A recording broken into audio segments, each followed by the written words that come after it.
पाएं latest update सबसे पहले। सब्सक्राइब करें NS नाउ। नमस्कार, NS नाउ देख रहे हैं आप। उत्तर प्रदेश के रसोइयों के लिए इस वक्त बड़ी खबर सामने आ रही है। खबर है कि रसोइयों के मानदेय वृद्धि और अन्य मांगों से संबंधित फाइल मध्याह्न भोजन प्राधिकरण से तैयार कर शासन में भेज दी गई है। इस खबर पर अधिक जानकारी के लिए हमारे साथ जुड़े हुए हैं रसोइया संघ के दया शंकर यादव जी। इन्होंने 8 अक्टूबर को शिक्षा मंत्री संदीप सिंह के साथ हुई बैठक में भी प्रतिभाग किया था और रसोइयों की समस्याओं को रखा था। आइए उन्हीं से जानते हैं कि मध्याह्न भोजन प्राधिकरण द्वारा भेजी गई फाइल में रसोइयों के लिए कितना मानदेय और कौन कौन सी सुविधाएं शामिल हैं। नमस्कार सर, आपका बहुत बहुत स्वागत है NS नाउ में। सर थैंक यू सर, धन्यवाद आपको। आपने जो याद किया उसके लिए बहुत शुक्रगुजार हैं सर। आदेश करिए सर। जी सर, यही जानना था कि 8 अक्टूबर को बैठक हुई, कहा गया दिवाली तक होगा, दिवाली भी बीत गई। अब क्या कुछ लग रहा है, क्या कुछ दिख रहा है, शासन में क्या कुछ चल रहा है, वही सर जानना आपसे। सर अभी आज के 15 दिन पहले प्राधिकरण लखनऊ, मध्याह्न भोजन प्राधिकरण लखनऊ जी में डिप्टी डायरेक्टर से बात हुई तो ये जानकारी मिल रही है कि प्रस्ताव प्राधिकरण से पास होकर के शासन में भेजा गया है। जी सर, इतनी जानकारी अब तक मिल पाई है सर। जी सर, क्योंकि कमेंट बहुत ज्यादा आ रहे थे रसोइयों के, पूछ रहे थे कि कब तक होगा, क्या होगा, कैसे होगा। सर प्रस्ताव पास हो चुके हैं, जी लेकिन जो फाइनल जानकारी आपको इसी जो उपचुनाव हो रहे हैं इसी के बाद ही मिल पाएगी सर। तो सर उपचुनाव के रिजल्ट 23 नवंबर को आने वाले हैं, तो क्या उसके बाद कुछ हो सकता है? उम्मीद तो पूरी है सर, किसी उपचुनाव के परिणाम के बाद ही हम लोगों का या जो भी शिक्षा मित्र अनुदेशक या रसोइया लोगों का जो आपसी जो माननीय मंत्री जी की अध्यक्षता में जो मीटिंग हुई थी, जी जी, हमको पूरा भरोसा है कि इसी उपचुनाव के बाद इस पर सरकार फैसला लेगी। जी सर, जो आप कह रहे हैं कि मध्याह्न भोजन प्राधिकरण से जो फाइल शासन तक पहुंचाई गई है, तो कुछ जैसी जानकारी मिली है कि उसमें रसोइयों के लिए क्या क्या जो है वो नीतियां बनाई गई हैं, क्या कुछ होने वाला है? हम लोगों ने जो मांग किया था कि मानदेय बढ़ाने के लिए, जैसे कि आपसे पिछली भी बार बात हुई थी जी। कि मानदेय रसोइया लोगों का कम से कम 10,000 मासिक मानदेय हो, जी नंबर 1। और दूसरा, जैसा कि रसोइयों से कार्य 11 माह लिया जाता है, बदले में मानदेय 10 माह का दिया जाता है। तो इसमें मांग हुआ है कि काम यदि 11 महीना सरकार ले रही है तो 11 महीने का मानदेय दे।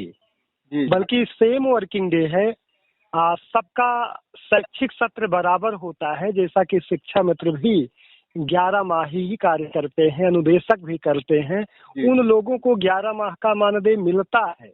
लेकिन उसी बेसिक शिक्षा विभाग के अंतर्गत जो रसोइया कार्य कर रहे हैं उनको कार्य 11 महीना लेते हैं और बदले में मानदेय 10 माह का देते हैं, जो कि अनुचित है। जी इस पर ये भी प्रस्ताव पास है सर।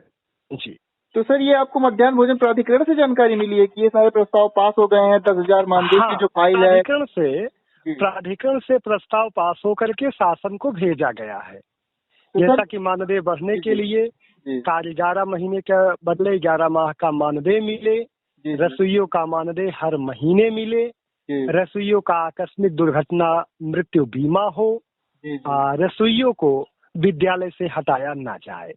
इन 5 बिंदुओं का प्रस्ताव प्राधिकरण से पास होकर के शासन में भेजा गया है सर। ये फाइनल है, भेजा गया है। अंतिम निर्णय उपचुनाव के बाद ही होगा। जी, तो सर मानदेय में जो फाइल गई है वो क्या 10,000 मानदेय की गई है या फिर मानदेय वृद्धि, ऐसा कुछ? हम लोग मांग अपनी 10,000 मासिक किए हैं जी। अब सर प्रस्ताव भेजा गया है, लेकिन अब प्रस्ताव में कितना भेजा गया है ये जानकारी नहीं है सर। जी सर, तो यही कमेंट हमारे चैनल पे बहुत ज्यादा आ रहे थे आपके इंटरव्यू के बाद कि आखिर क्या कुछ होने वाला। दिवाली बीत गया, लोग दिवाली का इंतजार कर रहे थे, अब चुनाव का इंतजार कर रहे हैं। सर आपको धन्यवाद जो हमारी बात को आप पूरे प्रदेश में जो जन या रसोइया बहनों तक पहुंचाते हैं, इसके लिए बहुत धन्यवाद। तो इन 5 बिंदुओं का प्रस्ताव प्राधिकरण से पास होकर के शासन में गया है सर। जी सर, यही अंतिम जानकारी है आपके पास? हाँ सर, अब तक की जानकारी जो हमको अधिकतम जानकारी है इतनी ही है। जी जी सर, आगे कुछ आप लोगों की कुछ जो रणनीति हो या फिर आगे कुछ हो जो आप रसोइयों से उपचुनाव के बाद यदि सरकार जो प्रस्ताव प्राधिकरण से गया है, यदि शासन या सरकार अगर इस पर अंतिम फैसला नहीं करता है तो हम लोग संविधान के तहत अपनी आंदोलन करना, भूख हड़ताल करना, सत्याग्रह करना, यदि काम नहीं होता है तो हम लोग उसके लिए मजबूर होंगे। बाकी सरकार से उम्मीद है कि उपचुनाव के बाद आप लोगों का कर देगी। हाँ, पूरा भरोसा करके बैठे हैं। जिस हिसाब से माननीय मंत्री जी की मीटिंग में ये हम लोगों को आभास हुआ, उनके पूरी शासन व्यवस्था की जो एक मंशा उनकी जो हम लोगों को लगा कि निश्चित रूप से कुछ हम लोगों का अच्छा करेंगे। यदि नहीं करते हैं तो निश्चित रूप से सर धरना प्रदर्शन, आंदोलन, सत्याग्रह, उपवास करने के लिए तो रसोइया बाध्य होंगे ही होंगे सर। जी सर, तो जाते जाते रसोइयों जो भी रसोइया ये वीडियो देख रहे होंगे उनसे आप क्या कहना चाहते हैं? हम यही कहना चाहेंगे कि उपचुनाव तक धैर्य बनाकर रखें। बस हमारा पूरी प्रयास हुआ है। इस समय कहना उचित भी किसी प्रकार का कदम उठाना उचित नहीं है। 10 दिन का बात है, धैर्य रखें। आगे जो भी प्रक्रिया होगी, यदि शासन या सरकार कोई फैसला नहीं लेती है तो हम लोग व्यक्तिगत या आपके चैनल के थ्रू उनको निश्चित रूप से आगे की रणनीति बताने का कार्य करेंगे सर। जी सर, बहुत बहुत धन्यवाद सर सारी जानकारी हमारे सामने रखने के लिए। साथ ही जो रसोइया कार्यरत हैं विद्यालय में उन तक ये जानकारी जाएगी तो उन्हें भी अपडेट जो है पता चलेगी कि जो मध्याह्न भोजन प्राधिकरण द्वारा फाइल जो है शासन को भेज दी गई। आपको इसके लिए बहुत बहुत धन्यवाद। जो हमारी हम लोगों की जो बात है या जो हम लोगों की तैयारी है उसको जन जन या रसोइया तक पहुंचाते हैं, इसके लिए रसोइया परिवार की तरफ से तहे दिल से आपको बहुत बहुत धन्यवाद सर। हमारा चैनल लगातार रसोइयों की आवाज उठा रहा है पिछले 1-2 साल से, जब से आप लोग संघर्ष कर रहे हैं और हम भी चाहते हैं कि जरूर कुछ न कुछ होना चाहिए, क्योंकि इस महंगाई के दौर में मात्र 2000 के मानदेय में परिवार चलाना मुश्किल है। ये सरकार भी समझती है और सभी लोग समझते हैं।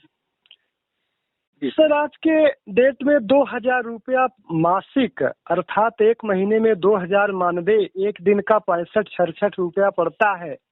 महंगाई इस कदर है कि एक दिन की कमाई से रसोइया अपने परिवार का एक टाइम का भोजन का प्रबंध नहीं कर सकते हैं। 2 टाइम के भोजन की बड़ी दूर की बात है। उनको कपड़ा बिपड़ा, उनको पढ़ाना लिखाना और कुछ सुविधा देना, ये सब बड़ी दूर की बात है। केवल 2 टाइम का भोजन देने के लिए रसोइया मजबूर है। जी सर, जो सरकार ने वो मजदूरी की सीमा भी डिसाइड की है उससे भी कम मानदेय इस वक्त मिल रहा है रसोइयों को। सर इसी अनुरूप 10,000 की मांग हुई है सर। हम लोग आशा करते हैं कि सरकार निश्चित रूप से हम लोगों के पक्ष में फैसला लेगी। जी सर, बहुत बहुत धन्यवाद सर। हमारे तो यही है सर, अंतिम निर्णय उपचुनाव के बाद होगा और भी आप ही लोगों के द्वारा सब रसोइया को जानकारी मिलेगी। इसके लिए आपको बहुत बहुत धन्यवाद सर। बहुत बहुत धन्यवाद सर सारी जानकारी। थैंक यू सर, प्रणाम। थैंक यू, प्रणाम।